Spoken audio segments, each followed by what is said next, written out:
So we're getting ready to prep our tires for this weekend, and I am using a Maxxis tire, knowing, as I was getting into this, that there is a lot of different ways to prep tires and that everybody has their own opinions on it. To me, I just needed to get started with something, and in all the stuff that I had purchased, I actually have a quart of BTGP, Track Tack BTGP, the red, and I also have a quart of the orange PRW, pre-race wipe.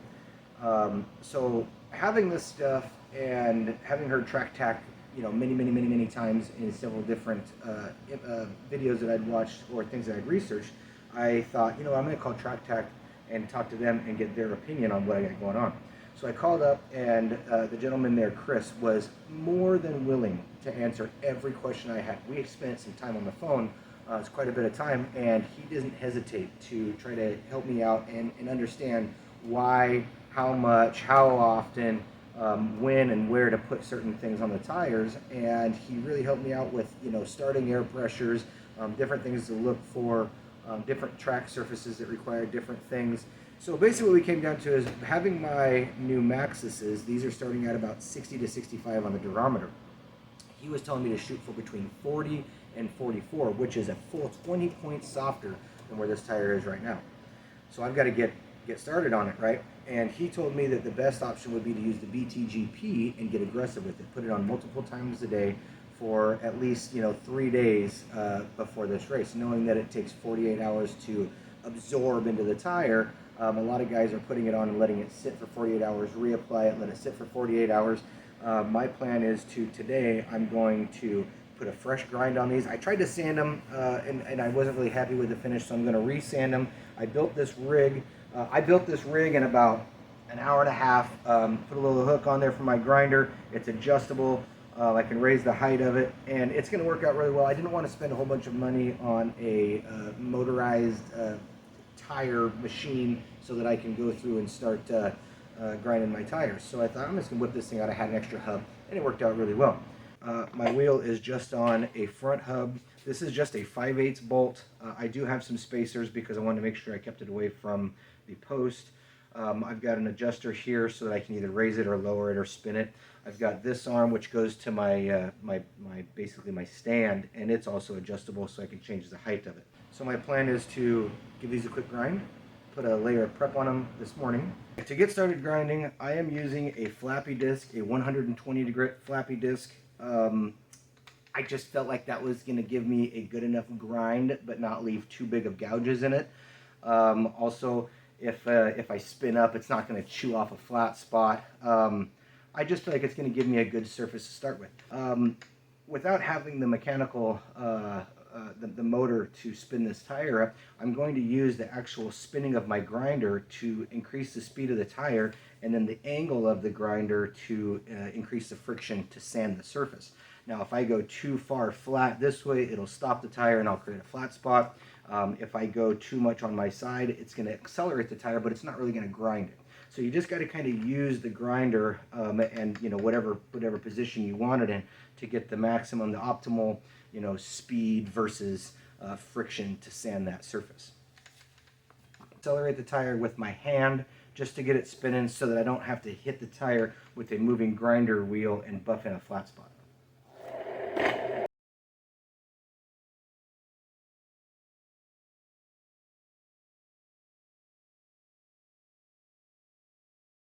So now you can see that I've got a consistent grind pattern across it.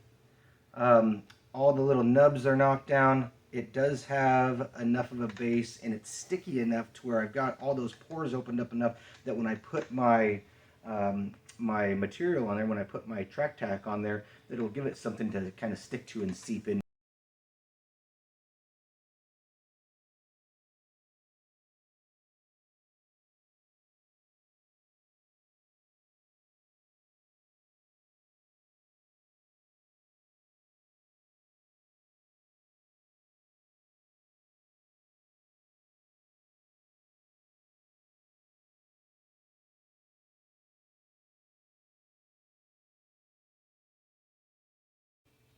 Now we have all 4 tires done, and as you can see, it's not so wet that it's dripping off. It's just a nice layer It's wet on the surface, but it's not so wet that it's running. It's not so wet that it's, bleeding over the side onto the sidewall. I have heard a lot of people say that you do not want to soften the sidewalls, which makes sense because the sidewall is designed for a certain amount of side bite, and if you start softening that, it could start affecting the side bite of the car.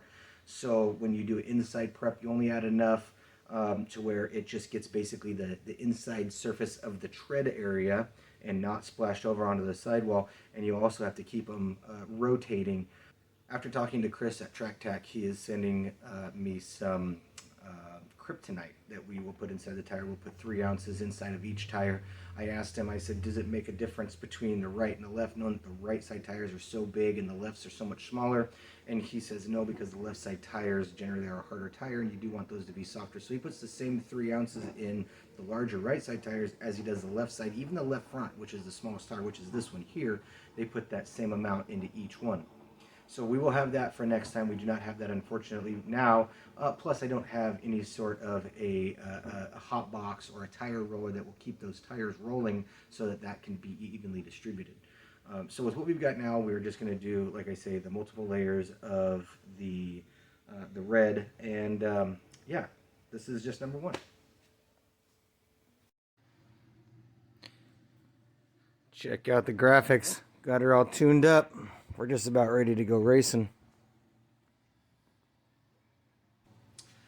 We are ready to do round number 2 of applying prep to our race set of tires. And the first thing that I've already learned with using this prep is this stuff stinks. It is a violent wild cherry smell, and the first lesson to this stuff is do not do it in close proximity to your house. If you have an attached garage, be very careful using this stuff in that attached garage because your wife will bitch about it. This stuff, the smell carries, and it's pretty potent. So make sure you have somewhere that you can store this stuff so that 1, it doesn't freeze. 2, it can air out a little bit, and that smell isn't going to become noxious to your family, or if you're doing it in your shop like I'm doing it in my shop. I had to work in this stuff all day with this smell, and it just wasn't ideal. So this prep, what I'm going to do is I'm going to put this layer on, and then I'm going to put them out in the trailer, and I've got a couple of space heaters that I'm going to put near them, not too close. I don't want to melt the tires, obviously, but I also I don't want to have any issues with flammability or anything else going forward. So I'm going to put them in our small trailer with some space heaters to try to keep them at an ambient temperature of around 70 to 75. But now that they're going to be out in the trailer, I don't have to sit there and smell them all day because it produced a bit of a headache. So again, well ventilated area, but not outside. They say don't do it outside. I could see, elements, rain or, other things causing these things to not cure correctly.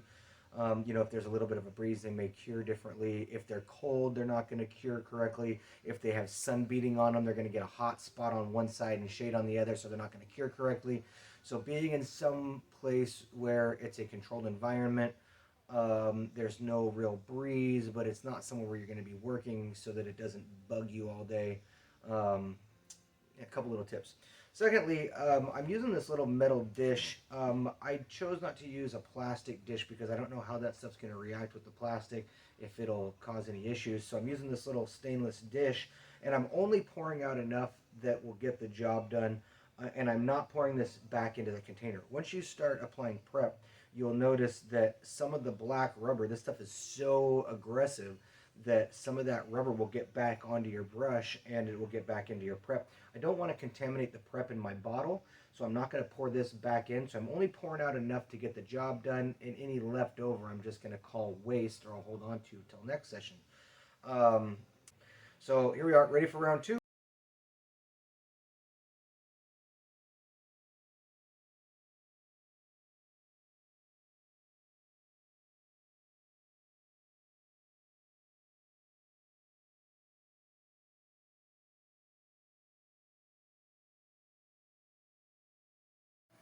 Ready to finish her up, ready to finish scaling. The graphics turned out awesome. I ended up wrapping the tires because after you put the softener on them, they just get this blackness. Anytime you touch anything with them, they just leave this black rubber on them. So rather than get it all over my wireless scale pads, I just went ahead and wrapped them up, keep everything clean. Ready to final scale it. I scaled it once already, and I did have to move a couple of shims on the left front. I did have to drop it. I found that each washer on the front is equal to about 0.6, 0.7% of cross. So by raising this tire, by taking a couple of those washers on the bottom and moving them to the top, I changed the cross weight about 1.3%. I added 1.3% of cross by basically raising this tire in the wheel well, lowering this corner of the car. After I get the scaling finished, I will remeasure the frame heights so that you guys can see those. But yeah, getting close. All right, driver in the cart, ready to final scale this thing. Here we are. Cross weight is 56.0. Left side is 58.3. Rear 57.5, which is a bit higher than I want, but there's no way for me to get that down. Total is 422. Now you can see how easy these things are to adjust, and being consistent is really important. Just by leaning to the left, look how much that changes my left side. It goes all the way up to 60.5. That's a big change. So make sure consistency, you do the same thing every time. Driver's always in the cart the same every time. Another thing, some of these carts have pins for the steering shaft. Pinning that is not a bad idea because, like I said in the last video, by turning this wheel, watch how much that cross number changes right there. I turn to the right and it's going to gain cross. Look how much cross this thing gains. Turning to the right, now we are 67% cross. Turning it into the corner, it loses that cross weight. So the car pivots into the corner. Look, we can get all the way down into the 40s by turning the wheel to the left. So making sure that that wheel is in the exact same spot every time to make sure that your cross weight is correct, or measuring your cross weight correctly so you can adjust as you need to. Here's a little better look at the steering pin. When I'm ready to do all my setup, I just put that in there and I don't have to worry about the steering wheel turning while I'm scaling and changing my numbers.